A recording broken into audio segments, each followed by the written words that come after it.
But in fact, there are 5 different reasons why the Gohonzon of the 3 great secret laws was not taught or established until Nichiren Daishonin's arrival in this world. And it's that I would like to go on to now. So I'm going to, for the moment, skip the next 4 pages, and we begin again on page 7. The reason why I'm doing that is I don't want to load you with too much heavy theory all at once. And I think it's better that in the next lecture we'll go back and do the pages we've missed out, which involves a much more detailed study of each of the 3 great secret laws. This we'll do next time. So today we'll go on with the 5 guides or reasons for propagation. So the purpose of these 5 guides or reasons is to explain why it was not the time to teach the Daigohonzon of the 3 great secret laws before Nichiren Daishonin's appearance, and why it is the teaching which is valid in every possible way for this age in which we live. So the 5 reasons for propagation are, firstly, recognition of the teaching. Secondly, recognition of receptivity, as it's called. Third, recognition of the time, which we've already mentioned. Fourth, recognition of the nation or country. And 5, recognition of the correct order for propagating Buddhist teachings. So let's make a beginning on this particular principle. The 5 guides, also known as the 5 reasons, provide the criteria for examining Nam-myoho Renge-kyo of the 3 great secret laws of Nichiren Daishonin. The 5 guides are: 1, the teaching; 2, receptivity; 3, the time; 4, the nation; and 5, the order for propagating Buddhist teachings, and they clarify that Nam-myoho Renge-kyo is the only true law in the latter day of the law. Nichiren Daishonin states in the teaching, receptivity, time, and nation, one who recognizes the 5 reasons in propagating Buddhism will be the teacher of Japan. This shows that one must clarify the 5 reasons when propagating the true law to save people. The 26th High Priest, Nichiren Shonin, also stresses this in his interpretation based on the law by saying the 3 great secret laws should be propagated in accordance with the 5 reasons. Thank you. So when you study these 5 reasons in a moment, you'll probably feel they're very straightforward in a way, sort of commonsensical. But of course, this would not be so in the case of the person who first taught the teaching of the Gohonzon of the 3 great secret laws. So it was the wisdom of the Buddha, initially Shakyamuni, who knew for these 5 reasons that Nam-myoho Renge-kyo of the 3 great secret laws should not be taught until the age of Mappo. And likewise, it was Nichiren Daishonin who, through his self-enlightenment, came to the realization that the correct teaching for this age, the age that he was born into, or Mappo as it called, was the Gohonzon of 3 great secret laws, which he, as it were, extracted from the depths of the teaching called the Lotus Sutra. Okay, Bill? Recognition of the teaching. Firstly, it is of primary importance to recognize the correct teaching. Nichiren Shonin states in his interpretation based on the law, to recognize the teaching means to understand the depth and shallowness as well as the superiority and inferiority of all teachings of Shakyamuni. Tiantai judged all the Buddha's sacred teachings by the 5 periods and 8 teachings, and our founder clarified the 80,000 teachings by the 3-fold secret teaching. Therefore, we see that to recognize the teaching indicates an ascertaining of the highest teachings among all religions, philosophies, moralities, and ways of life through judging whether their tenets are right or wrong, deep or shallow, superior or inferior. In the final analysis, this should be applied to Buddhism. While Tiantai divided Shakyamuni's teachings into 5 periods and 8 teachings to explain that the Lotus Sutra is the most superior sutra, Nichiren Daishonin proved Nam-myoho Renge-kyo of the 3 great secret laws to be the greatest teaching in the latter day of the law by means of the 5-fold comparison, the 5 stages of 3-term comparison, and the 3-fold secret teaching. The teaching receptivity, time, and nation states, one who knows that the Lotus Sutra is the greatest sutra, king among all the sutras, is one who realizes the teaching. This means that to understand that the Lotus Sutra in the latter day of the law is Nam-myoho Renge-kyo of the 3 great secret laws, and that it alone is the supreme law, is to correctly recognize the teaching. Thank you. So I don't want to go into all those complicated things like the stages of the 3-term comparison and the 3-fold secret teaching and so on tonight. We're going to have to tackle them sometime, but not today. So what I want to emphasize here is the practicality of this, or the meaningfulness of this first guide for propagation, recognition of the teaching, to us today. And it's all really covered by that sentence from the Gosho, one who knows that the Lotus Sutra is the greatest sutra, king among all the sutras, is the one who realizes the teaching. And it's a strange thing, isn't it, that even though at times, of course, we have doubts, when we shakubuku, when we try to teach someone else something about Nichiren Shoshu Buddhism, those doubts seem to disappear like magic.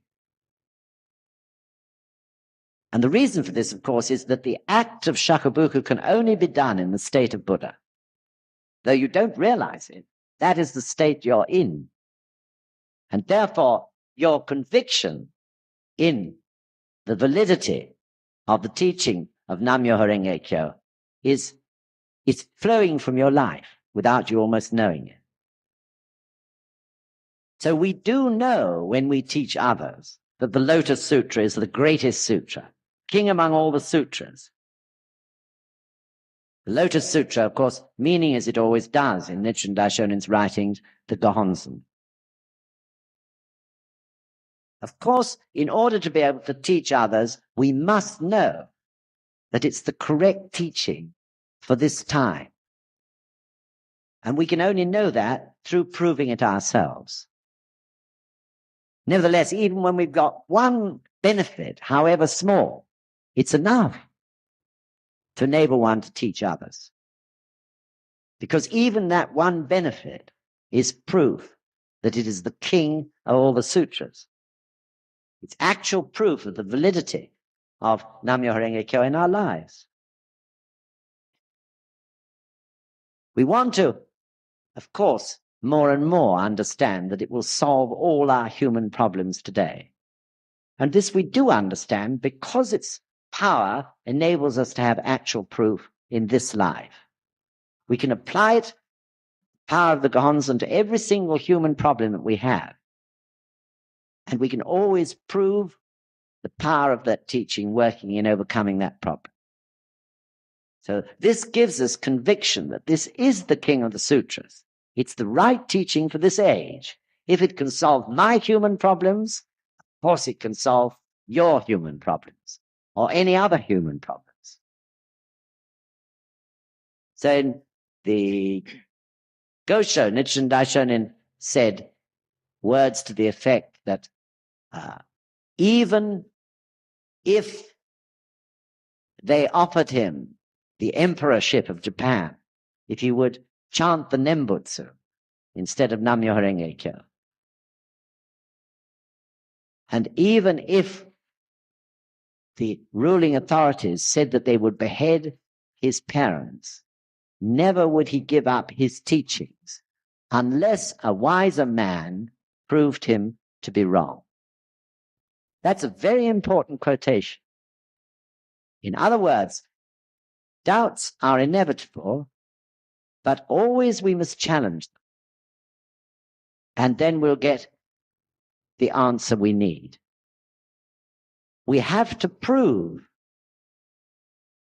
don't we, through actual proof, that there is no greater teaching than this. And never should we give up unless a wiser man than Nichiren Daishonin proves Nichiren Daishonin to be wrong. This is the spirit. We should have a seeking mind. We shouldn't deny our doubts. We should challenge them. But never should we give up until a wiser man proves Nichiren Daishonin wrong. Okay? Receptivity here means the life tendency of the people, their innate quality and potential to believe in Buddhism. In other words, to recognize the receptivity means to know what religion people are seeking and by what teaching they can attain enlightenment, indestructible happiness. The importance of comprehending receptivity is stressed in the teaching Receptivity, Time and Nation as those who propagate Buddhism must without fail realize receptivity. The receptivity in the time of Shakyamuni Buddha and in the latter day of the law differs. The people of Shakyamuni's time had already formed good causes in their previous existences by carrying out Buddhist austerities. On the contrary, the people of the latter day of the law have been able to create no good causes. They need to receive the seed of Buddhahood directly into their life, through which they can awaken to the Buddha nature inherent in the deepest core of their being. Nichiren Shonin states in Interpretation Based on the Law, all people in the latter day of the law have no good causes formed through their previous existences, but they have the receptivity to immediately attain enlightenment by being implanted with the original seed of Buddhahood in this life. The original seed of Buddhahood for the people in the latter day of the law is Nam-myoho Renge Kyo, the mystic law hidden in the depths of the Juryo chapter. Thus, the correct recognition of receptivity is that the people in the latter day have receptivity which accords perfectly with Nichiren Daishonin's Buddhism. Thank you. So there are two aspects to this matter of receptivity. One is comparatively shallow, and the other is quite deep. So first of all, from the shallower point of view, of course, in order to accept the teaching, the people must be yearning for it in their hearts. In order to embrace it wholeheartedly, they must be yearning for it. This would be because of the faults and the ills and the delusions of this world that we live in. So in the Gosho it says that people say that Shakyamuni came into this world to save the people. This is wrong, it says. Shakyamuni came into this world because the people called him in their hearts through their yearning for a happier life. In the Gosho, as you know, there's the famous paragraph about the bird in the cage. The bird in the cage that calls, and through calling out, the wild birds come and gather around the cage. And the bird makes one last desperate attempt to escape. In other words, to break out of the chains of its karma, its unhappy karma, and attain Buddhahood. So it's the people who call the Buddha, just the same as you called the person who shakabuku'd you. You didn't ring him up. You didn't yell at him from the window. But in your heart you called him or her. So, of course, we know that true Buddhism is right because it suits us. We know that it satisfies our call. The more we practice, the more it answers our questions and provides us with benefit, and we actually see proof of it changing our unhappy karma. We have been through the experience and found it. Other people, of course, that we try to teach haven't yet been through that experience. But because they are calling for it, they will be receptive to it. Some people are not receptive. Those people whose karma is still too heavy for them to listen or judge. But other people are ready, and they will accept and embrace it. This is all a matter of receptivity. But the deeper aspect is referred to in the middle paragraph there, which may seem a little confusing. The receptivity in the time of Shakyamuni Buddha and in the latter day of the law differs. The people of Shakyamuni's time had already formed good causes in their previous existences by carrying out Buddhist austerities. On the contrary, the people of the latter day of the law have been able to create no good causes. They need to receive the seed of Buddhahood directly into their life, through which they can awaken to the Buddha nature inherent in the deepest core of their being. I was talking earlier about Shakyamuni's disciples practicing lifetime after lifetime, over eons and eons. And if they slipped and made an error and slandered, they all had to go back to square one, rather like snakes and ladders. Constant struggle to elevate their lives over eons of time, lifetime after lifetime. But the people in the age of Mappo are different. This is what Buddhism teaches and taught from Shakyamuni's day to this day. This is a different age. This is an age of Mappo, which to begin with is filled with confusion, because the people are born with the three poisons in their lives. The three poisons of greed, anger, and ignorance. So why should this be? And why should it be that we didn't make the causes for enlightenment in the way that the people born in Shakyamuni's time did? The answer to that is that we chose to be born in Mappo.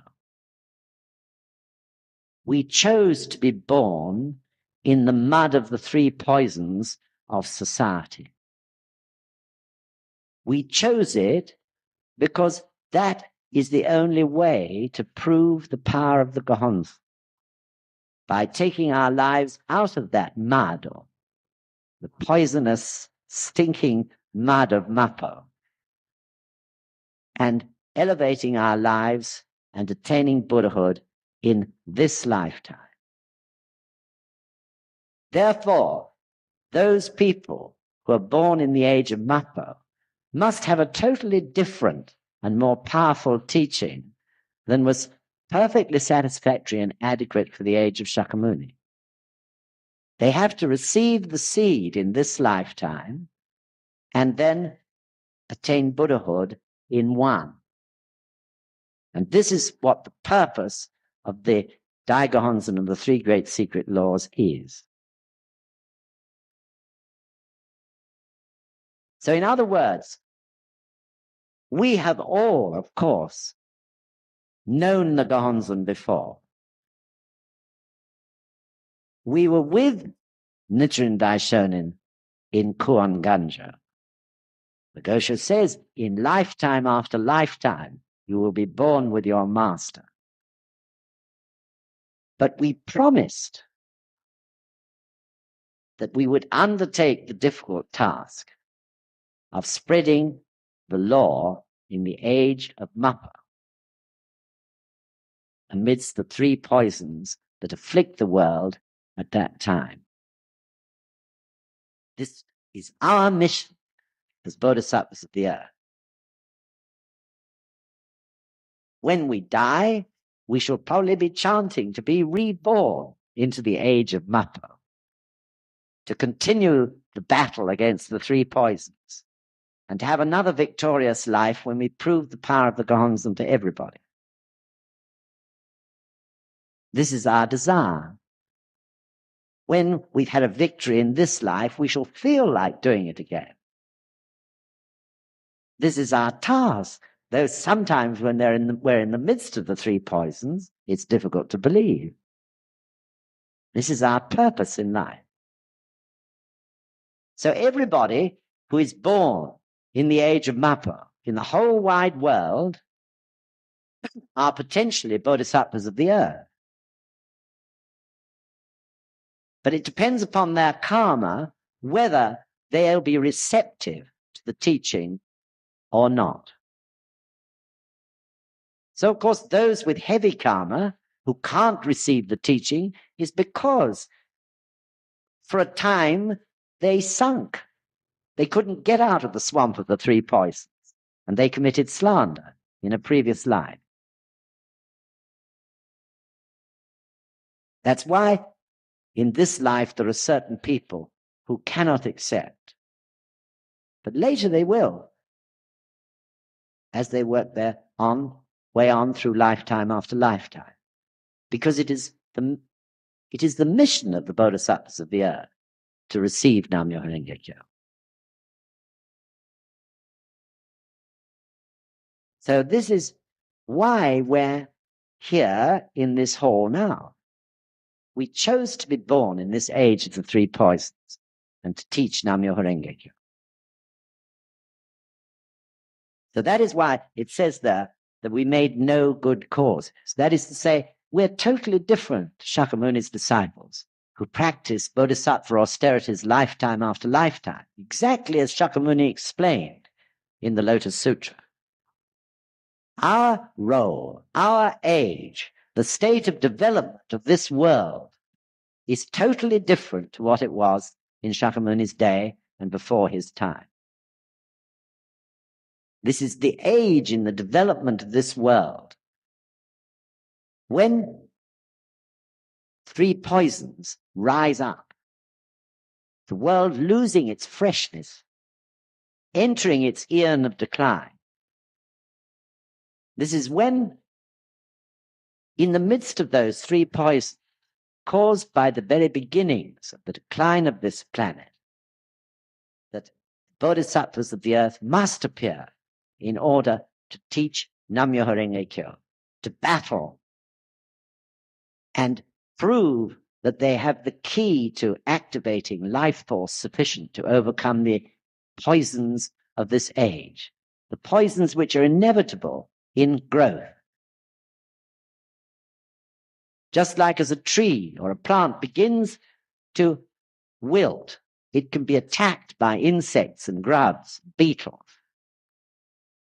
The same in the vast organism which is called the world. So bodhisattvas of the earth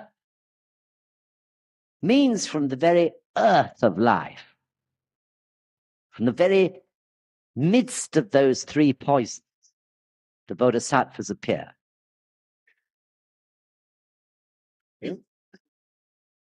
Recognition of the time. Time in itself is the movement and the changes of the world in which we live. All the workings of the human being change in accordance with the flow of time. In this sense, we can say that everything is included in time, and it constitutes the originating point of the world as we know it. In reference to the importance of recognizing the time, the selection of time says, in the study of Buddhism, the first thing to learn is the time. And the teaching, receptivity, time, and nation states, those who spread Buddhism must realize the time without fail. Thank you. I'm not going to ask Bill to read the whole of that because we've already brought this point of the time out quite often in this lecture so far. But suffice it to say again that Shakyamuni divided the time after his death into those three periods, Shoho, Zoho, and Mappo. And it is only in Mappo that the supreme law appears. And you remember I read a quotation, in the fifth 500 years after my death, Shakyamuni said in the Lotus Sutra, accomplish worldwide Kosen Rufu and never allow its flow to cease. So this question of the time, of course, is particularly important in a Buddhist country. In Japan, which is a Buddhist country containing a huge number of sects who are practicing to one degree or another the earlier teachings of Buddhism, Buddhism of Shakyamuni, it's vital that a member understands the importance of the time and is able to debate and persuade and argue with someone who is practicing Shakyamuni's Buddhism. But for us also, it has an importance, this question of the time, doesn't it? The ground, as it were, must be ripe for something to grow. And I think we all feel that there is no doubt that the time is right in the UK for Buddhism to grow. The higher religions of the past are declining. The other religions or isms, such as materialism and communism, have lost their edge, haven't they? People are disillusioned with materialism. They're disillusioned and petrified at the way the technological age is progressing. Even communism is no longer communism in communist countries, as originally envisaged by Marx and Lenin. So there is disillusionment everywhere. Therefore, very much the time is right to spread the teaching of the three great secret laws. You read on number 9, maybe. Number 10. Recognition of the nation. Each country and society has different geographical and natural conditions. Politics, economics, education, culture, and ideologies also differ. To recognize the nation implies giving deep consideration to the method of propagating the law and to develop the teaching by properly grasping the social situations and conditions of each nation. The teaching Receptivity, Time and Nation says, concerning the nation, one must propagate Buddhism according to the nation. He must deeply consider whether Japan is entirely a nation of Hinayana, Mahayana, or of both teachings being practiced together. Thank you. It's as far as we need go tonight on that particular paragraph.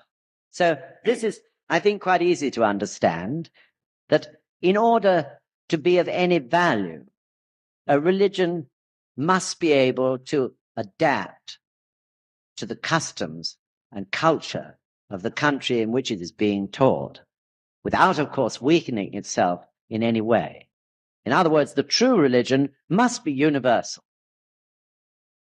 And, of course, long after the Gosho were written, only in the last 20 years, Nichiren Shoshu Buddhism has gone overseas and is spreading in all countries of the world, proving that it is able to give happiness to people no matter what their custom or their cultures. This also applies to the method of teaching, this question of the nation. That is to say, in Buddhist nations, it may be necessary to use shakabuku in its literal sense. Shakabuku meaning that you have to, through strong argument, really shake a person out of their traditional beliefs in Shakyamuni Buddhism. Otherwise, they will never move. They'll continue to suffer. On the other hand, in a non-Buddhist country, you use the system which is called shoju, which is through debate and persuasion, through argument which a member patiently engages another person with, they can persuade them to have a try, to have a go. This is very different, tackling a person like this, to a person whose whole life and family, generations and generations into the past, of practice in a particular sect of Shakyamuni's Buddhism. So deeper still, of course, the vital point was that Nichiren Daishonin's teaching should be acceptable to the Japanese, because that's where it began. That was where he was born. And it happened in the very rhythm of life, of course, that the circumstances in Japan were such as to make it absolutely ripe to receive these teachings. As you know, the period when Nichiren Daishonin was living was the worst period for disaster, natural disasters in all Japanese history. And of course, it's interesting that 700 years nearly later, the period when it really blossomed and spread was in the aftermath of the destruction of World War II. Okay? Recognition of the order for propagating Buddhist teachings. As time passes, the human mind, as well as social and cultural situations, becomes more complex. All aspects of the world progress from shallow to deep, from the simple to manifold, and towards a higher development. Prevention or reversion of this movement will only lead to confusion and destruction. The teaching receptivity time and nation states, one must spread the subsequent law only after recognizing the law which was prevalent before. As is clear from this passage, when we propagate the law, we must fully understand the minds of the people in order to know what they are seeking. If we propagate a teaching which is not applicable to the period and inferior to the prevailing law, we will be unable to save people and Buddhism will be demolished. We must spread the correct law with a firm grasp of the history of Buddhist propagation. Nichiren Shonin states in Interpretation Based on the Law, now in the latter day of the law, one must spread the truly essential law. To recognize this is to realize the order of propagation of the law. In our time, to spread only Nichiren Daishonin's Buddhism indicates recognition of the order for propagation of the law. When we understand the 5 guides for propagation, it becomes clear that to propagate Nichiren Daishonin's Buddhism correctly is of great importance. Thank you. So, of course, in a Buddhist country, it's essential that you can totally justify by means of the 3 proofs that the Buddhism of Nichiren Daishonin, or the 3 great secret laws, is the Buddhism for the age of Mappo. And it is perfectly possible to debate this totally from a literary and historical or documentary point of view, as well as from a theoretical point of view, as well as from the point of view of actual proof of the power of the teachings to give people happiness. But that, fortunately, isn't our task. So our task is to realize and be convinced that this really is the suitable teaching for this age. And in this respect, those first few lines, as time passes, the human mind, as well as the social and cultural situations, become more complex. Nothing is going to go backwards. The world isn't going to get more simple. The world is going to get more and more complex. As man develops higher and higher standards of scientific research, technological research, and so on, nothing is going to put the clock back.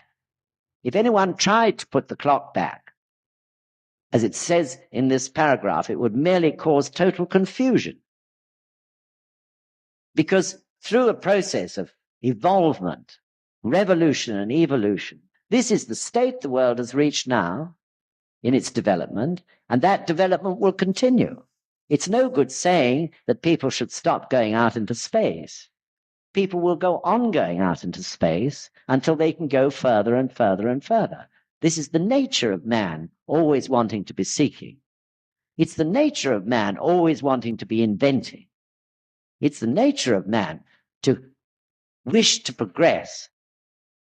So we must have a religion that can provide harmony as well as the driving force for this amazing creativity which human beings possess. And I think we all believe totally that this practice of the 3 great secret laws is capable of coping with these amazing developments. It has an incredible relationship with science or medicine or any other field, which is in fact far in advance in its understanding than the science itself. So, of course, the world family in itself is going to be a complex thing, much more complex than a Stone Age family tribe or clan. The very thought of the complexities of creating one world, one family, is in itself unbelievably difficult and complex by its very nature. So we have to have a religion that has the power and the philosophy to cope with such complications. So we need something, don't we, which is infinite and stable, absolute and unchanging. Power of which has no limit, the perception of which has no boundaries, and the wisdom of which arises from an inexhaustible source. And I believe in my whole heart that this power and this wisdom, this infinite stability, can't be found except in this amazingly dynamic teaching.